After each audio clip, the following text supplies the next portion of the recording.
the the economy is fucking booming, but why do so many inbred Trump supporters think they were in a fucking recession when we're not? The bad news on the U.S. economy is we're seeing the highest level of price inflation in 40 years or so, basically.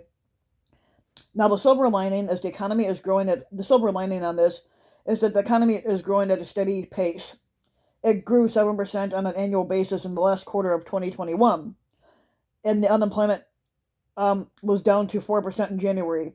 Now, as the U.S. Department of Labor boastfully, as the U.S. Department of Labor boastfully but accurately put it into the commentary in the January jobs report, the data shows that the economy added a record 6.6 million jobs since the President Joe Biden took office, um, and an average of 541,000 new jobs per month over the last three. Now, with the labor force participation, which is up over the year, and the long-term unemployment continuing to decline, America is going back to work, except for the Trump supporters because they're still at home inbreeding and being unemployed. Um, Now, this poll, which is actually from the USA Today and Suffolk University, is kind of fucking surprising because um, a 51% majority of those surveyed say the economy is in a recession or a depression, and the only people that think that are the inbreeding Trump supporters who don't have jobs.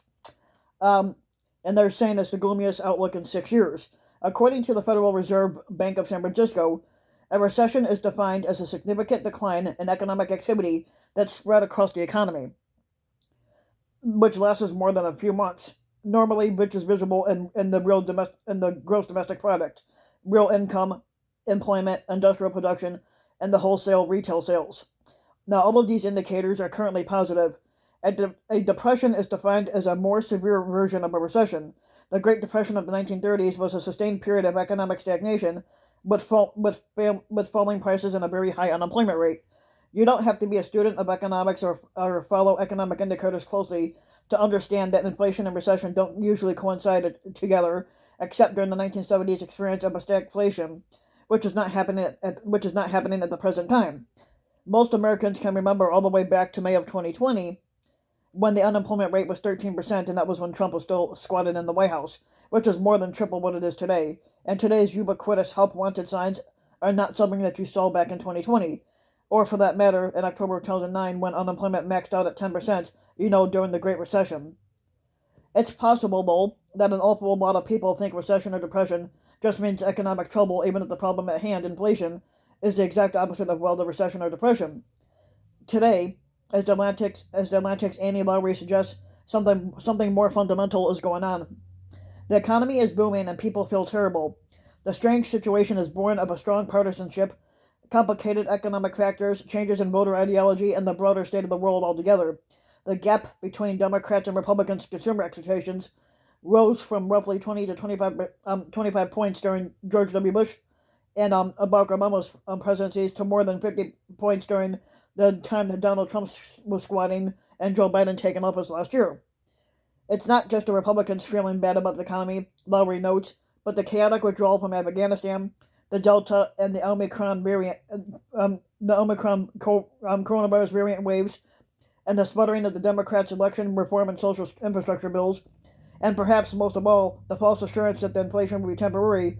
All of these factors lead Democrats and moderates to turn on Biden, but there's no way for Biden and Democrats generally to offer a counter narrative that's going to be as attractive as the bad news, like the Vanderbilt University political scientist John Sides said.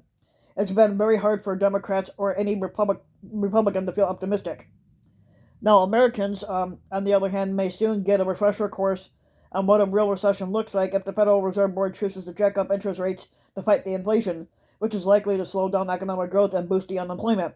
Maybe the Fed will get it just right and the economy will cool down without stalling, or maybe the worst will happen and a deep recession will arrive. Biden plans to address this economic Biden addressed this economic malaise in Tuesday's State of the Union address yesterday, and reassuring the public about the economy as it exists today and what it might look like a few months down the road, and that will be a fucking tough task to follow. Now, if there was ever a time when Joe Biden needed to project a calm and steady hand on the tiller, it's fucking now. Whether it's dealing in the pandemic, which is basically a suddenly very dangerous world that we're looking at, or an economy that feels bad, even in the ways that it should feel good. So if you like the video, give the video a like and subscribe to my channel, RBW King. And you can also hit the notification bell so that you'll be notified when a new video comes out. And if you want to support my work even further, you can donate to my Patreon, which you can find in the About section of my YouTube channel. And you can donate as little as $1 or a couple at most. And I hope you guys enjoyed. So